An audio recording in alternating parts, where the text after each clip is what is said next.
آئندہ زندگی والا بھی سارے معاف فرما دیتا ہے۔ جو حدیث پاک پڑھی ہے اس کا ترجمہ سماعت فرمائیں۔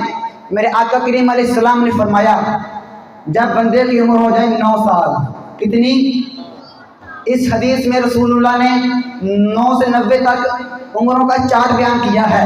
جب بندے کی عمر ہو جائے 9 سال، فرمایا بندے کے دودھ والے دانتوں کی تکمیل ہو جاتی ہے، دودھ والے دانتوں کی تکمیل ہو جاتی ہے۔ فرمایا جب عمر ہو جائے 14 سال تو بندہ جوانی کی دہلیز پر قدم رکھتا ہے۔ عمر ہو جائے 14 سال بندہ جوانی کی دہلیز پر قدم رکھتا ہے۔ اور فرمایا جب بندے کی عمر ہو جائے 21 سال تو پھر بندے کا قد پورا ہو جاتا ہے۔ 21 سال عمر ہو جائے بندے کا قد پورا ہو جاتا ہے۔ 21 سال کے بعد کسی آدمی کا قد نہیں بڑھتا، صرف 21 سال تک ہی بڑھتا ہے۔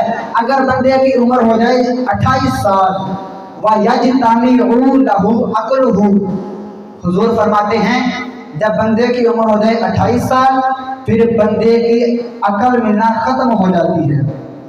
اللہ کی طرف سے بندے کو جتنی عقل ملتی ہے صرف 28 سال تک ہی ملتی ہے، اس کے بعد نہیں ملتی۔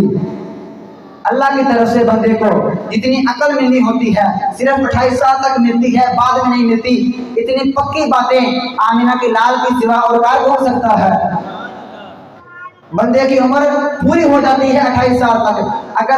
اگر 28 سال کے بعد کسی بندے کی عقل بڑھ جائے، وہ تجربات مشاہدات کر کے بڑھ سکتی ہے، لیکن اللہ کی طرف سے ملتی نہیں۔ اللہ کی طرف سے جتنی عقل ملنی ہوتی ہے صرف 28 سال تک ہی ملتی ہے۔ اور حضور فرماتے ہیں جب بندے کی عمر ہو جائے 40 سال، کتنی؟ 40 سال، فرماتے ہیں اس بندے کو اللہ 3 بیماریوں سے محفوظ فرما لیتا ہے۔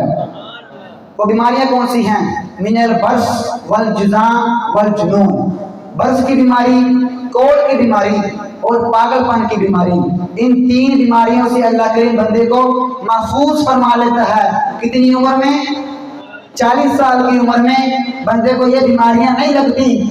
حضور کے فرمان کا مطلب ہے خدا نخواستہ اگر یہ تینوں بیماریاں یا ان میں سے ایک اگر کسی بندے کو لگنی ہوتی تو 40 سال سے پہلے لگتی ہے، بعد میں نہیں لگتی۔ وَإِذَا بَلَغَ 50 سَنَةً رَزَقَهُ اللَّهُ الْإِنَابَةَ إِلَيْهِ، سرکار فرماتے ہیں جب بندے کی عمر ہو جائے 50 سال، کتنی؟ 50 سال، فرماتے ہیں اس بندے کی اللہ کی طرف محبت، رغبت اور پیار میں اضافہ ہو جاتا ہے۔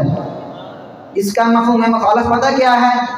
جرا 40 سال دا ہو کبھی بندے دا پتر نہیں بنیا، جرا 50 سال دا ہو کبھی نمازی نہیں بنیا، اجے بھی حلال و حرام وچ تمیز نہیں کردا، اجے بھی رات نوں پاسے بدلن لگیا ہو کے نہیں پڑدا، انہوں نے توبہ کر کے نئے سرے مسلمان ہونا چاہیے۔ مدینے کے والی نے بات کھڑی کر کے اعلان کر دیتا ہے میرا امتی جدو 50 سال کا ہو جائے رب نال دوستی زیادہ ہو جاتی ہے۔ نعرہ تکبیر، نعرہ رسالت، نعرہ غوثیہ، نعرہ حیدری۔ عمر ہو جائے 50 سال تو کیا انعام ملتا ہے؟ بندے کی اللہ کی طرف محبت پیار میں اضافہ ہو جاتا ہے۔ اور جب بندے کی عمر ہو جائے 60 سال، وَإِذَا بَلَغَ 60 سَنَةً حَبَّبَهُ اللَّهُ إِلَىٰ أَهْلِ سَمَائِهِ وَأَهْلِ أَرْضِهِ، حضور فرماتے ہیں پھر اللہ کریم اس بندے کو زمین والوں کا بھی محبوب بنا دیتا ہے، آسمان والوں کا بھی محبوب بنا دیتا ہے۔ کتنی عمر میں؟ 60 سال کی عمر میں اللہ بندے کو زمین والوں کا بھی محبوب بنا دیتا ہے، آسمان والوں کا بھی محبوب بنا دیتا ہے۔ اب اگلی بات بھی سننا، وَإِذَا بَلَغَ 70 سَنَةً، میرے آقا فرماتے ہیں جب بندے کی عمر ہو جائے 70 سال، کتنی؟ 70 سال، اثبت حسناتہ ومحیت عنہ سیئاتہ، پھر میرے آقا فرماتے ہیں نیکیاں لکھنے والے فرشتیاں نو حکم ہوندا ہے تہاڈا کام چل سو چل، تے گناہ لکھنے والے فرشتیاں نو حکم ہوندا ہے بس ٹھپ دیو رجسٹر، رکھ دیو قلم۔ میرا بندہ فرما برداری کردے ہویا 70 سال میں پہنچ چکیا ہے، یہ مطلب ہے اگر ہن کوئی گناہ والا کام ہو بھی جاوے تے نہ لکھیو. اگر میرا بندہ فرما برداری کر دیا ہے 70 سال میں پہنچ چکا ہے، 70 سال کی عمر کے بعد اگر کسی بندے کے گناہ ہو بھی جائے تو وہ لکھا نہیں جاتا. اللہ میرے آقا فرماتے ہیں، یہ آقا کی حدیث ہے، اتنی پکی سچی باتیں آمینہ کے لال کے سوا اور کر بول سکتا ہے. 70 سال کے بعد اگر کسی بندے سے گناہ سرزد ہو جائے تو وہ نہیں لکھا جاتا. اور آقا فرماتے ہیں وَإِذَا بَلَغَ 80 سنہ، جب بندے کی عمر ہو جائے 80 سال، استحی اللہ عنہ ان یعذبہ، پھر اس کے بارے میں فیصلہ لکھ کر جنت کی دیواروں پر لٹکا دیا جاتا ہے کہ اللہ کریم کو اس بندے کو عذاب دیتے ہوئے شرم آتی ہے. اللہ کریم کو شرم آتی ہے اسے عذاب دیتے ہوئے. اور جب بندے کی عمر ہو جائے 90 سال، کانو اسیر اللہ فی ارضہ لم یخط علیہ القلم بحرف، پھر آقا فرماتے ہیں پھر اللہ کریم کا زمین پر چلتا پھرتا قیدی جب اس دنیا کی قید سے آزاد ہوگا تو اس کی بارگاہ میں پہنچے گا جس کا قیدی ہے. یعنی مومن کی روح پرواز کرتی ہے اور کافر کی روح جہنم میں پھینکی جاتی ہے، کیونکہ جنت 7 آسمانوں سے اوپر ہے اور جہنم 7 زمینوں کے نیچے ہے.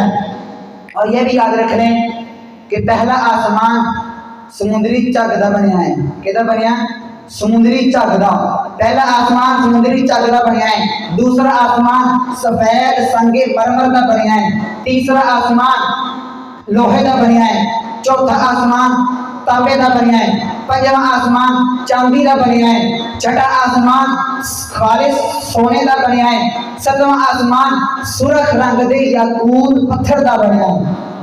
اور ان آسمانہ کا اتنے نے نور دے صحرا، انہاں نور دے صحراواں تے جس فرشتے دی ڈیوٹی ہے اس فرشتے کا نام ہے حضرت میتا تروش علیہ السلام. کی نام ہے؟ حضرت میتا تروش علیہ السلام. اور جس فرشتے دی حضور دے روزہ اطہر دے ڈیوٹی ہے، جیڑا فرشتہ غلاماں دا درود پاک سن کے رسول اللہ دے بارگاہ جا کے پہنچوندا ہے، اس فرشتے دا نام ہے حضرت مطروس علیہ السلام. کیا نام ہے؟ حضرت مطروس، میم توئیں رے غوثی، حضرت مطروس علیہ السلام. اتے ایک اعتراض ہویا، بعض لوگ کہندے نے کہ رسول اللہ نو فرشتہ درود پہنچوندا ہے، معاذ اللہ رسول آپ نہیں سنتے. رسول اللہ نو فرشتہ درود سنوندا ہے آگے، رسول اللہ آپ درود پاک نہیں سنتے. اور جواب سنو، میں کیا جس فرشتے دے چوکی دار دا ہے عالم میں اس محبوب پروردگار دا عالم کی ہوئے گا. یہ فرشتہ رسول اللہ کا چوکی دار ہے، اگر اس کے یہ شان و مرتبہ ہے تو رسول اکرم علیہ السلام کی شان کیا ہوگی. جو میں نے آیت کریمہ پڑھی ہے، اللہ کریم نے ارشاد فرمایا قد جاءکم من اللہ نور و کتاب مبین، فرمایا تحقیق بے شک میں نے تمہاری طرف ایک نور بھیجا اور ایک روشن کتاب بھیجی. مفسرین نے کرام نے واضح لکھا ہے کہ اس آیت میں نور اللہ کریم نے آمینہ کے لال کو فرمایا ہے.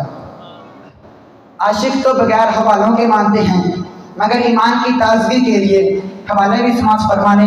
تفسیر ابن عباس صفحہ نمبر 72، تفسیر کبیر جلد نمبر 3 صفحہ 195، تفسیر خازن جلد نمبر 1 صفحہ 447، معالم التنزیل جلد نمبر 2 صفحہ نمبر 23، تفسیر مدارک جلد نمبر 1 صفحہ 206، تفسیر سراج المنیر صفحہ 160، تفسیر ابو سعود جلد نمبر 4 صفحہ نمبر 36، تفسیر روح البیان جلد نمبر 2 صفحہ نمبر 140، تفسیر ساوی جلد نمبر 1 صفحہ 275، تفسیر مظہری جلد نمبر 3 صفحہ نمبر 60، الشفاء بالتعریف حقوق المصطفیٰ جلد نمبر 1 صفحہ نمبر 11.